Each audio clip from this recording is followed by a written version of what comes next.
Subscribe करिए हमारे channel target UP TET CTET को और बेल आइकन को दबाइए। हेलो फ्रेंड्स, मैं रेनू स्वागत करती हूँ आप सभी भावी अध्यापक एवं अध्यापिकाओं का आपके अपने channel target UP TET CTET में।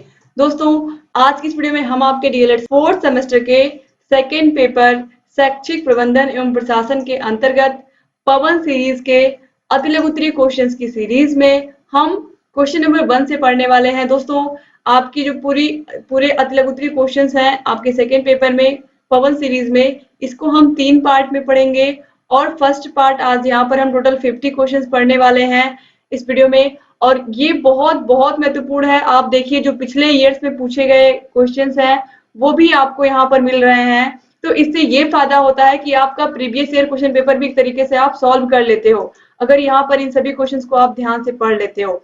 और आपको जहाँ कहीं कोई भी समस्या आए हमको बताइए, क्योंकि सभी सब्जेक्ट के हमने पवन सीरीज और राजन सीरीज ऑलरेडी पढ़ा दिए हैं। आप लोग सभी विषयों को देखिए, अपनी तैयारी को बेहतर बनाइए।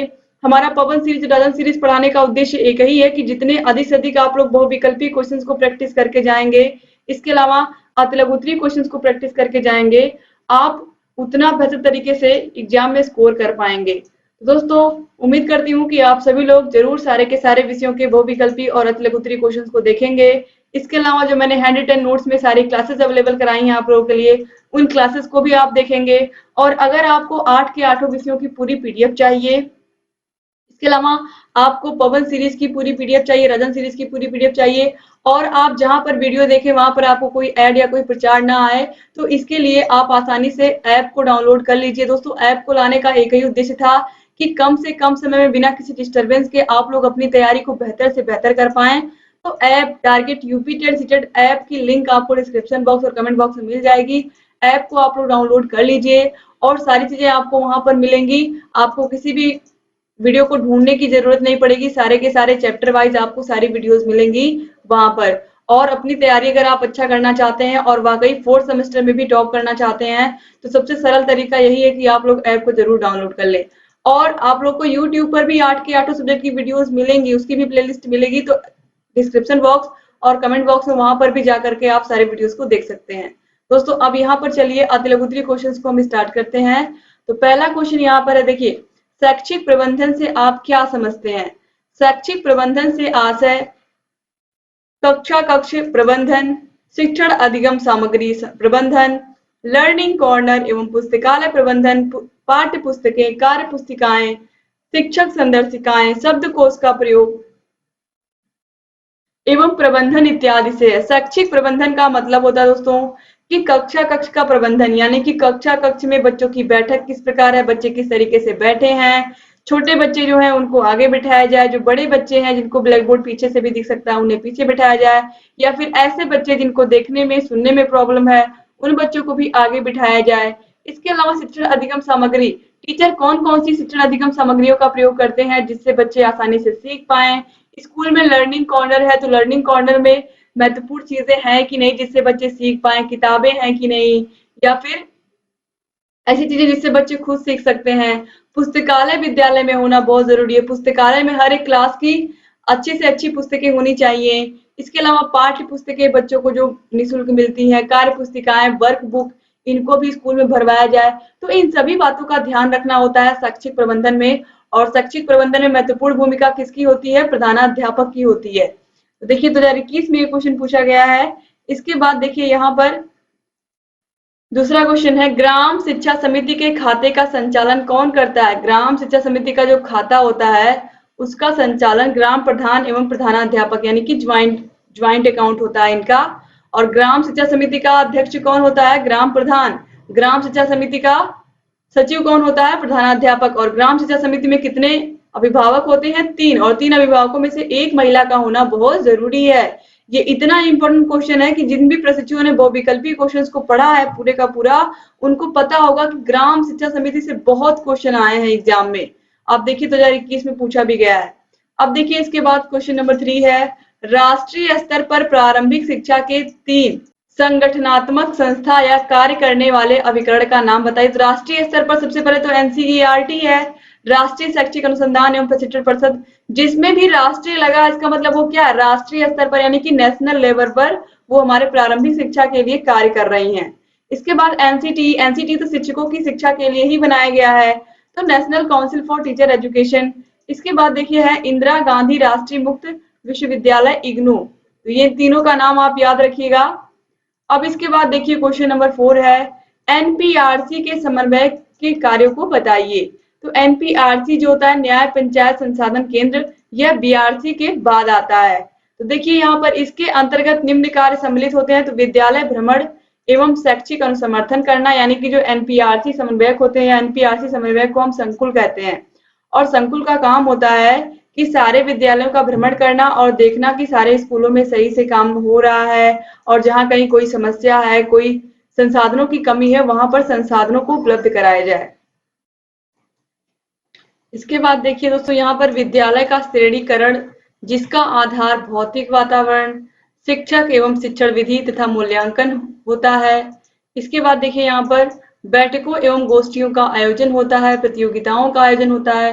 तो संकुल स्तर पर यानी कि एक एनपीआरसी या एक न्याय पंचायत के अंतर्गत जितने भी स्कूल आते हैं, उन सभी स्कूलों में व्यवस्था सभी अच्छे से है या नहीं, यानी कि संसाधनों की कमी तो नहीं है। इसके अलावा मीटिंग करके उन सभी चीजों का हल निकाला जाता है शिक्षक संकुल के माध्यम से। और उन स्कूलों में प्रतियोगिता का भी आयोजन किया जाता है न्याय पंचायत स्तर पर। और जो बच्चे न्याय पंचायत स्तर पर अच्छा करते हैं फिर उन्हें ब्लॉक लेवल पर भेजा जाता है, और जो ब्लॉक स्तर पर भी अच्छा करते हैं फिर उन्हें जनपद लेवल पर यानी कि डिस्ट्रिक्ट लेवल पर उन बच्चों को प्रतियोगिता में शामिल होने का मौका मिलता है। तो इस तरीके से ये एनपीआरसी समन्वयक के कार्य होते हैं। तो इसके बाद देखिए यहाँ पर अगला क्वेश्चन है क्वेश्चन नंबर 5, टीईटी क्या है? टीचर एलिजिबिलिटी टेस्ट, शिक्षक पात्रता परीक्षा। आप सभी को पता है कि यह क्या हो गई है, एक परीक्षा हो गई है। अब इसके बाद सुपर टेट भी होता है। अगर आपको शिक्षक बनना होता था तो पहले केवल टेट की परीक्षा होती थी, लेकिन 2018 से आप लोग को पता है कि अब सुपर टेट का भी एग्जाम होने लगा है, यानी कि ये केवल अब शिक्षक पात्रता परीक्षा रह गई है। जो इसको क्वालिफाई करता है वो सुपर टेट में बैठने के लिए वैलिड हो जाता है। देखिए निःशुल्क एवं अनिवार्य बाल शिक्षा अधिकार अधिनियम 2009 की धारा 2 यानी कि एन में दिए गए विद्यालयों में अध्यापक के रूप में नियुक्ति के लिए पात्र होने हेतु एक आवश्यक योग्यता यह है कि उसे शिक्षक पात्रता परीक्षा यानी कि टीईटी में उत्तीर्ण होना चाहिए, जिसका आयोजन एनसीटीई द्वारा बनाए गए मार्गदर्शी सिद्धांतों के अनुसार समुचित सरकार द्वारा किया जाता है। यानी कि जो टेट है, जो टेट का एग्जाम है, वो सिर्फ इसलिए रखा गया है कि ताकि ऐसे टीचर आए जो योग्य हो, या फिर ये कहें कि जिन्हें बेसिक नॉलेज हो उस विषय की, या ऑलराउंडर हो। आप ये भी कह सकते हैं कि उनको सारे विषयों की नॉलेज हो, क्योंकि 5 सब्जेक्ट होते हैं, आप लोगों को पता है। और इसके अलावा जो सुपर टेट होता है उसमें 14 सब्जेक्ट होते हैं। तो इस तरीके से आप देख सकते हो कि यहाँ पर कोशिश यही है कि जो टीचर आए प्राइमरी स्कूल में या उच्च प्राइमरी में, वो ऐसे टीचर हों जो वाकई में टैलेंटेड हो और बच्चों की परिस्थितियों को स्थितियों को समझने वाले हो। अब देखिए इसके बाद यहाँ पर क्वेश्चन नंबर 6 है, समय सारणी की परिभाषा लिखिए। तो विद्यालय समय चक्र वह दर्पण है जो विद्यालय के संपूर्ण शैक्षिक व्यवस्था का प्रतिबिंब प्रस्तुत करता है। फिर है क्वेश्चन नंबर 7, शैक्षिक भ्रमण के 2 महत्व बताइए। तो शैक्षिक भ्रमण से बच्चों में सामाजिकता का गुण विकसित किया जाता है, और दूसरा है सूक्ष्म अवलोकन एवं निरीक्षण शक्ति का विकास होता है। क्वेश्चन नंबर 8 है, विद्यालय का हृदय किसे कहते हैं? 2020 में ये क्वेश्चन पूछा गया है। तो विद्यालय का हृदय यानी कि हार्ट ऑफ स्कूल कौन है? विद्यालय का लाइब्रेरी या पुस्तकालय को कहा जाता है। दोस्तों यहाँ पर आप कट कर दीजिए इसको, यहाँ पर आप लिख लीजिए विद्यालय का जो हार्ट है वो क्या है? पुस्तकालय है। और ये आप लोगों ने बहुविकल्पी क्वेश्चन जिन भी प्रशिक्षुओं ने पढ़ा है उन्हें पता है कि विद्यालय का हृदय किसे कहते हैं? वहां की पुस्तकालय को कहते हैं। याद रखिएगा आप लोग, ये क्वेश्चन गलत करके मत आइएगा, क्योंकि बहुत आसान सा आंसर है इसका। अब देखिए इसके बाद क्वेश्चन नंबर 9 है, विद्यालय संगठन का क्या उद्देश्य है? तो शिक्षा का संचालन करना, छात्रों का विकास करना, चरित्र का निर्माण करना, व्यावसायिक क्षमताओं का विकास करना, सामाजिक परिवर्तनों का प्रबंधन करना, अंतरराष्ट्रीय सद्भावना तथा मानव मूल्यों का विकास इत्यादि। इसके बाद क्वेश्चन नंबर 10 है, संस्थागत नियोजन से आपका क्या आशय है? तो देखिए WH बूच के अनुसार किसी शिक्षण संस्था द्वारा स्वानुभूत आवश्यकताओं तथा प्राप्त संसाधनों या उन साधनों जिनके प्राप्त होने की संभावना हो के आधार पर अपने विकास के लिए बनाया गया कार्यक्रम उस संस्था की योजना कहलाता है। बहुत ही आसान है, बस यहाँ पर इतना घुमा फिरा करके वो बातें लिखी गई हैं कि थोड़ा कंफ्यूजन आपको हो सकता है। संस्थागत नियोजन का सिंपल सा मतलब यही है कि स्कूल में जो भी संसाधन हैं उनका हम सही प्रकार से उपयोग करें। जैसे कि अगर 5 कक्षा है तो 5 शिक्षक हैं, तो हमें हर एक शिक्षक क्या करना पड़ेगा, हर एक शिक्षक एक-एक क्लासरूम में जाएंगे और बच्चों को शिक्षित करेंगे। और जब जिसका टर्न होगा, यानी कि जब जिसकी घंटी होगी जिस टीचर की, उसे हम उस कक्षा में भेजेंगे। तो जो सब्जेक्ट जिस टीचर का अच्छा होगा, हम उस सब्जेक्ट को ही उस टीचर को कहेंगे पढ़ाने को बच्चों को। तो इस तरीके से जो संस्थागत नियोजन है, इसमें इस बात का ध्यान रखना है कि सभी टीचर्स जो नॉलेज जिस विषय की उनको अच्छी है उस विषय को उनसे पढ़वाया जाए। दूसरी चीज कि बच्चे जिस तरीके से विद्यालय में हैं, अगर ए या बी सेक्शन करने की भी जरूरत है, ज्यादा बच्चे हो गए हैं, तो उन बच्चों को हम वर्ग में डिवाइड कर सकते हैं, अलग अलग सेक्शन ए सेक्शन बी में डिवाइड कर सकते हैं। इसके अलावा स्कूल में जो ग्रांट आती है, जो पैसे आते हैं, समुदाय की तरफ से आए या सरकार की तरफ से जो ग्रांट आती है, जो पैसे आते हैं उनको हम किस तरीके से उपयोग करें। अगर स्कूल में फर्नीचर नहीं है तो फर्नीचर की व्यवस्था करें। अगर स्कूल में टाइल नहीं लगा है फर्श पर तो टाइल्स हम लगवा सकते हैं। इसके अलावा अगर विद्यालय में बाउंड्री नहीं है तो बाउंड्री करा सकते हैं और वृक्षारोपण करा सकते हैं, किचन गार्डन बना सकते हैं। तो ये सभी चीजें हम कर सकते हैं सही प्रकार से अगर हमने प्लानिंग की होती है पैसों की, या इसी प्रकार से शिक्षकों की सही से हमें क्या करना पड़ता है, जो जो सब्जेक्ट उनका अच्छा है उसी सब्जेक्ट को उन्हें हमें पढ़ाने को कहना चाहिए। तो ये सभी बातें आती हैं संस्थागत नियोजन के अंतर्गत कि जिससे हम जब हम सारी चीजें व्यवस्थित कैसे हम कोई भी काम करना होता है, अगर हम प्लानिंग के साथ करते हैं तो काम अच्छे से हो जाता है और कम समय में हो जाता है। लेकिन अगर बिना किसी प्लानिंग के हम काम करते हैं तो वो हमें समझ में नहीं आता बीच में कि हमें जाना कहाँ है और ये काम खत्म कब होगा। तो ये सारी चीजें होती हैं संस्थागत नियोजन के अंतर्गत। अब इसके बाद देखिए क्वेश्चन नंबर 11 है, संस्थागत नियोजन का क्या अर्थ है। फिर सेम वही क्वेश्चन है, यहाँ पर भी वही लिखा, पूर्व निश्चित लक्ष्यों की प्राप्ति के लिए तथा भविष्य में किए जाने वाले कार्यों के लिए योजना निर्माण की प्रक्रिया ही नियोजन है। 2020-21 दोनों में ये क्वेश्चन पूछा गया। इसके अलावा 19 में भी पूछा गया है। 2019, 2020, 2021 लगातार 3 बार ये क्वेश्चन पूछा गया, संस्थागत नियोजन क्या है, इसका क्या अर्थ है।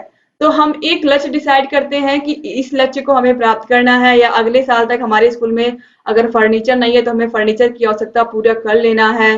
अगर श्यामपट्ट मानक के अनुसार नहीं है तो हम ग्रीन बोर्ड लेकर के आएंगे और अच्छे से उसे विद्यालय में स्थापित करेंगे। यानी कि जो भी पैसे हमारे पास आ रहे हैं हम उसका कैसे अच्छे से अच्छा उपयोग करें, यही बातें हमें इसमें बताई जाती हैं। तो मुख्य रूप से आपको ये बात समझ में आ गई होगी कि जो संस्थागत नियोजन है इसमें हम अपने लक्ष्यों की प्राप्ति के लिए ही योजना बनाते हैं। इसके बाद देखिए क्वेश्चन नंबर 12 है, विद्यालय प्रबंधन से आप क्या समझते हैं। तो विद्यालय प्रबंधन से अभिप्राय यह है कि किसी भी संगठन या संस्था द्वारा अपने विकास एवं लक्ष्यों की पूर्ति के लिए योजना बनाना, उसका बेहतर क्रियान्वयन करना तथा इसके लिए सामूहिक रूप से सतत प्रयास करना। विद्यालय प्रबंधन में भी वही सारी चीजें आती हैं कि हम क्या करते हैं, हम विकास की योजनाएं बनाते हैं कि हमारे स्कूल के बच्चे और अच्छा करें, इसके लिए हम टीचर्स को मोटिवेट करते हैं। इसके अलावा हमारे स्कूल में जो सुविधाएं नहीं है उन सुविधाओं को क्या करते हैं, हम कोशिश करते हैं कि कम समय में उसके लिए भी योजना बनाते हैं कि वो सुविधाएं हमारे विद्यालय में आ जाए। तो ये सभी विद्यालय प्रबंधन के अंतर्गत ही आते हैं। अब देखिए विद्यालय प्रबंधन का मुख्य दायित्व किसका होता है, ऑलरेडी मैंने बता दिया है कि विद्यालय प्रबंधन का जो मुख्य दायित्व होता है वो विद्यालय के प्रधानाचार्य का होता है या प्रधानाध्यापक का होता है। इसके बाद क्वेश्चन नंबर 14 है, विद्यालय प्रबंधन की 2 विशेषताओं का उल्लेख कीजिए। तो विद्यालय प्रबंधन की 2 प्रमुख विशेषताएं हैं। विद्यालय प्रबंधन में लचीलापन होना चाहिए, यानी कि बहुत ज्यादा डिफिकल्टी नहीं होनी चाहिए या बहुत ज्यादा कॉम्प्लिकेटेड नहीं होना चाहिए कि उसको हम लोग समझ ही ना पाए। फिर है विद्यालय प्रबंधन में व्यवहारिकता हो, यानी कि अगर हमारे पास 20,000 का बजट आया है तो उस 20,000 के बजट में हमें ये कोशिश करनी है कि जो प्लान हमने बनाया है वो 20,000 पैसे के अंतर्गत हो जाए। ये नहीं कि हमने प्लान बहुत बड़ा बना लिया और हमने केवल पैसे 20,000 रखे हैं, पता चल रहा है कि उसमें लगते लगते 30,000 रुपए लग गए, तो ये प्लान क्या हुआ, आपका बेकार हो गया। तो इसीलिए विद्यालय प्रबंधन अगर आप कर रहे हो तो उसमें व्यवहारिकता भी हो यानी कि जो नियम बना रहे हो आप, जो भी चीजें कर रहे हो वो व्यवहारिक हो। इसके बाद 15 नंबर क्वेश्चन है, सरल शब्दों में प्रबंधन का अर्थ लिखिए। तो सरल शब्दों में प्रबंधन का अर्थ है संगठन में व्यक्तियों से कार्य कराना। अंग्रेजी शब्द मैनेजमेंट टैक्टफुली को मैनेजमेंट कहते हैं। प्रबंधन का अर्थ है व्यक्तियों से कार्य लेना। प्रबंधन का मतलब ही यही है कि आप कैसे मैनेज करते हो। इतने सारे लोग हैं, वर्कर्स हैं आपके विद्यालय में, या ये कहें कि टीचर्स हैं, केवल वर्कर ही नहीं बल्कि टीचर्स भी हैं। तो सभी लोगों के कार्यों को कैसे डिवाइड करना है, कौन सा व्यक्ति कौन सा टीचर किस घंटी में कौन सा सब्जेक्ट पढ़ाएगा, कौन से वर्कर को स्कूल में कौन सा कार्य देना है, किसको सफाई का काम देना है, किसको गार्डन में पौधों में पानी डालने का काम देना है। तो ये सभी चीजें एक प्रिंसिपल ही डिसाइड करते हैं। तो संगठन में लोग काम करते हैं। याद रखिएगा, संगठन का मतलब है कि विद्यालय में अगर 10 लोगों का स्टाफ है तो ये 10 लोगों का संगठन हो गया। ठीक है, तो संगठन में सब लोग कार्य कर रहे हैं। फिर देखिए इसके बाद 16 नंबर क्वेश्चन है, प्रबंधक नियोजन अभिप्रेरणा तथा नियंत्रण में किस प्रकार सहायक है। देखिए, प्रबंधन के द्वारा नियोजन अभिप्रेरणा तथा नियंत्रण के विकास में वृद्धि होती है। प्रबंधकर्ता कुशल प्रबंधन के द्वारा इन सभी तत्वों को मजबूत करके संस्था को लाभ पहुंचाने में सहायक सिद्ध हो सकता है। फिर है क्वेश्चन नंबर 17, छात्रावास के संचालन के लिए विभिन्न समितियां कौन कौन सी गठित की जानी चाहिए। तो देखिए, छात्रावास के जीवन को संचालित करने हेतु विभिन्न समितियों का गठन करना होता है। छात्रावास का मतलब है ऐसे बच्चे जो स्कूल में ही यानी कि हॉस्टल में रह रहे हैं, स्कूल के हॉस्टल में रह रहे हैं, तो उनको हॉस्टल को सही से संचालित करने के लिए किस प्रकार की समितियों का गठन किया जाना चाहिए। तो देखिए, पहला है भोजन समिति यानी कि मेस कम्युनिटी, फिर है सफाई समिति यानी कि सैनिटेशन कमेटी, फिर है अनुशासन समिति यानी कि डिसिप्लिन कमेटी, फिर है खेल समिति यानी कि गेम्स कमेटी, फिर है सांस्कृतिक कार्यक्रम समिति यानी कि कल्चरल प्रोग्राम कमेटी। तो इस प्रकार की कमेटी गठित होती हैं। अब इसके बाद क्वेश्चन नंबर 18 है, विद्यालय में खेल का मैदान क्यों आवश्यक है। तो क्रिकेट, हॉकी, फुटबॉल आदि खेलों को खेलने के लिए स्कूल में खेल के बड़े मैदान की आवश्यकता होती है। इसलिए स्कूल भवन का निर्माण करते समय उसमें खेल के मैदान के लिए अधिक क्षेत्र छोड़ देना चाहिए, क्योंकि बच्चे छोटे होते हैं। खासकर प्राइमरी स्कूल में जो बच्चे आते हैं उन्हें सिर्फ पढ़ाई ही नहीं बल्कि खेल भी खिलाना होता है। तो बहुत जरूरी होता है कि उन बच्चों को हम पूरा टाइम दें, वो खेले भी, साथ ही साथ पढ़ाई भी करें और खेल खेल में हम उन्हें सिखाने का प्रयास करें। तो खेल का मैदान होना एक स्कूल में बहुत जरूरी है अगर वाकई हम बच्चों का सर्वांगीण विकास करना चाहते हैं तो। अब देखिए इसके बाद क्वेश्चन नंबर 19 है, मानवीय संसाधनों के प्रबंधन से क्या तात्पर्य है। तो मानवीय संसाधन आपको पता है स्कूल में 3 संसाधन होते हैं, भौतिक संसाधन, मानवीय संसाधन और वित्तीय संसाधन। तो मानवीय संसाधन में कौन आता है, शिक्षक, छात्र और समुदाय, यही 3 लोग आते हैं। तो यहाँ पर आप देखिए मानवीय संसाधनों के प्रबंधन का तात्पर्य उचित एवं योग्यता अनुसार कार्य वितरण से है। वही मैंने भी आपको बताया कि अगर कोई टीचर मैथ अच्छा पढ़ाता तो उससे उसी विषय को आप पढ़वाइए। एक प्रधानाध्यापक का ये दायित्व है कि जो विषय जिस टीचर को बढ़िया से आ रहा है उस विषय को वो टीचर पढ़ाए। इसके बाद देखिए, जिसको कि व्यक्ति की क्षमता के परीक्षण के पश्चात प्रदान किया जाता है। मानवीय संसाधनों का सकुशल प्रबंधन ही किसी विद्यालय तथा शैक्षिक व्यवस्था का मुख्य आधार होता है। क्वेश्चन नंबर 20 है, विद्यालय प्रबंधन के लक्ष्यों एवं उद्देश्यों का प्रतिपादन कौन करता है। तो कौन करता है, देखिए प्रबंधन के लक्ष्यों एवं उद्देश्यों का प्रतिपादन प्रबंध समिति द्वारा किया जाता है। क्वेश्चन नंबर 21 है, विद्यालय प्रबंधन का आकलन कौन कौन सी समितियां करती हैं। तो शिक्षक परिषद, छात्र परिषद, शिक्षक समितियां, विशिष्ट समितियां एवं सामाजिक सेवा समितियां। क्वेश्चन नंबर 22 है, विद्यालय प्रबंधन क्षेत्र के कोई 4 कार्य बताइए। तो देखिए, पहला है शिक्षक वर्ग के कार्य में समन्वय, दूसरा है पाठ्यक्रम नियोजन एवं कार्य विभाजन, और तीसरा है विद्यालय में अनुशासन बनाए रखना, और चौथा है विद्यालय का बजट बनाना। ये सभी क्या है, विद्यालय प्रबंधन के क्षेत्र के कार्य हैं। इसके बाद क्वेश्चन नंबर 23 है, राष्ट्रीय शिक्षक शिक्षा परिषद यानी कि एनसीटी एक्ट कब बना था। एनसीटी एक्ट बना था 1993 में, यानी कि 1993 में। फिर है क्वेश्चन नंबर 24, समुदाय का अर्थ बताइए। तो समुदाय को इंग्लिश में हम क्या कहते हैं, कम्युनिटी कहते हैं, और ये 2 शब्दों से मिलकर के बना है, कॉम यानी कि इसका मतलब होता है टुगेदर, और म्यूनिस मतलब सेवा करना। तो यहाँ पर आप देखिए इस प्रकार कम्युनिटी का अर्थ है एक साथ सेवा करना, टू सर्व टुगेदर।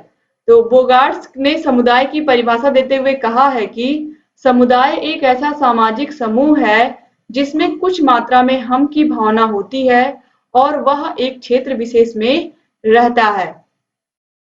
इसके बाद देखिए क्वेश्चन नंबर 25 है, राष्ट्रीय शैक्षिक योजना तथा प्रशासन का संस्थान किस शहर में है? तो दिल्ली में है।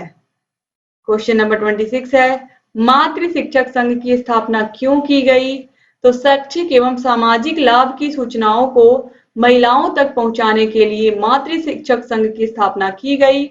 आज प्रदेश के प्रत्येक विद्यालय में माता शिक्षक संघ की स्थापना की जा चुकी है। क्वेश्चन नंबर 27 है, अभिभावक शिक्षक संघ में सदस्यों की कुल संख्या कितनी होती है? तो 20 होती है। क्वेश्चन नंबर 28 है, विद्यालय अनुदान पर टिप्पणी लिखिए। तो विद्यालय के वित्तीय प्रबंधन हेतु राज्य सरकार से अनुदान प्रत्येक विद्यालय को प्राप्त होता है। यह अनुदान जिला विद्यालय निरीक्षक या बेसिक शिक्षा अधिकारी द्वारा प्रत्येक विद्यालय को प्राप्त होता है।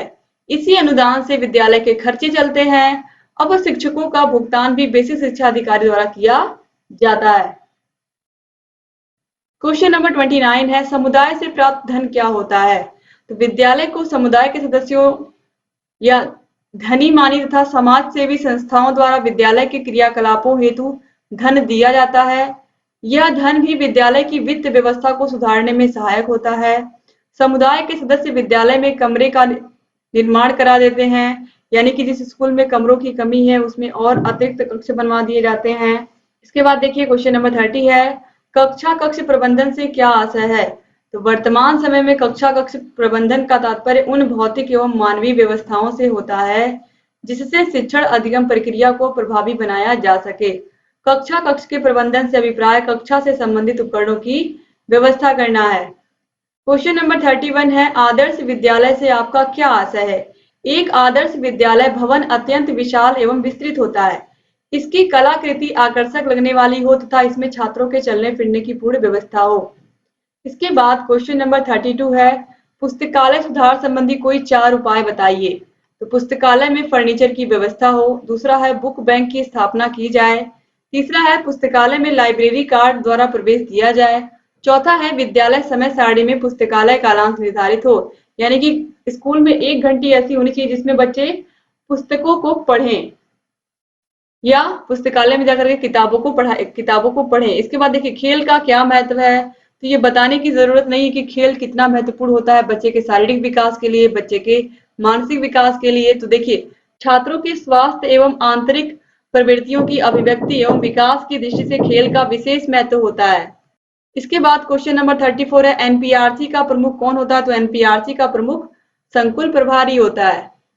क्वेश्चन नंबर 35 है, शिक्षक के अतिरिक्त बालक के विकास में अन्य कौन कौन से साधन आवश्यक हैं? तो बालक के विकास के लिए अन्य साधन पीने के लिए शुद्ध पानी, बैठने का उचित स्थान, हवादार कमरे, पेड़ पौधे, विद्यालय का फर्नीचर आदि विशेष रूप से आवश्यक है। क्वेश्चन नंबर 36 है, समय तालिका एक साधन है या साध्य? बताइए। समय तालिका को स्वयं में एक साधन के रूप में समझना चाहिए, यह साध्य नहीं है। यहाँ भी इसका प्रयोग हमने साध्य के रूप में करने की चेष्टा की, यही यह गौरव को समाप्त कर देता है। यानी कि यहाँ पर बताया गया है कि समय तालिका को स्वयं में एक साधन के रूप में हमें समझना चाहिए, यानी कि जब हम चाहें तो उसको हम परिवर्तित भी कर पाए। ऐसा नहीं है कि एक बार हमने बना दिया तो अब बस वही रहेगा। अब देखिए इसके बाद क्वेश्चन नंबर 37 है, समय सारणी क्या है? अपने दैनिक कार्यों को योजनाबद्ध रूप में संचालित करने के लिए विद्यालय जो व्यवस्था करता है वह समय सारणी कही जाती है। क्वेश्चन नंबर 38 है, रॉस के अनुसार पाठ्य सहगामी क्रियाएं क्या हैं? तो देखिए शिक्षा प्रक्रिया की धारणा जो बच्चों के प्रत्यक्ष अनुभवों या प्रत्यक्ष जीवन यापन द्वारा सीखने में विश्वास करती है। स्कूल को एक छोटा समाज समझने की धारणा जिसमें बच्चे सामाजिक प्रक्रियाओं में वास्तविक रूप में भाग लेकर सभ्य जीवन व्यतीत करना सीखते हैं। इन आदर्शों की प्राप्ति हेतु विद्यार्थियों की स्वैच्छिक क्रियाओं का मार्गदर्शन किया जाना चाहिए। दोस्तों पाठ्य सहगामी क्रियाओं का मतलब यही होता है। ये अगर आपको नहीं भी समझ में आ रहा तो आसानी से आप ये समझिए कि जो पाठ्य सहगामी क्रियाएं होती हैं स्कूल में, जैसे बच्चे पढ़ाई के साथ साथ खेल में भी भाग लें इसके अलावा सांस्कृतिक कार्यक्रम जो स्कूल में होते हैं उनमें भी पार्टिसिपेट करें। तो इस तरीके से वो केवल पढ़ाई ही नहीं बल्कि और सारी एक्टिविटीज में भी वो पार्टिसिपेट करें। यही होती हैं पाठ्य सहगामी क्रियाएं। क्वेश्चन नंबर 39 है, माध्यमिक शिक्षा आयोग के अनुसार पाठ्य सहगामी क्रियाओं की आवश्यकता बताइए। तो देखिए, स्वच्छ, आनंदप्रद तथा सुव्यवस्थित स्कूल भवन मिल जाने के पश्चात हम चाहेंगे कि स्कूल में विविध प्रकार की समृद्ध क्रियाओं का आयोजन हो जो विद्यार्थियों की विकास संबंधी आवश्यकताओं को पूरा कर सके।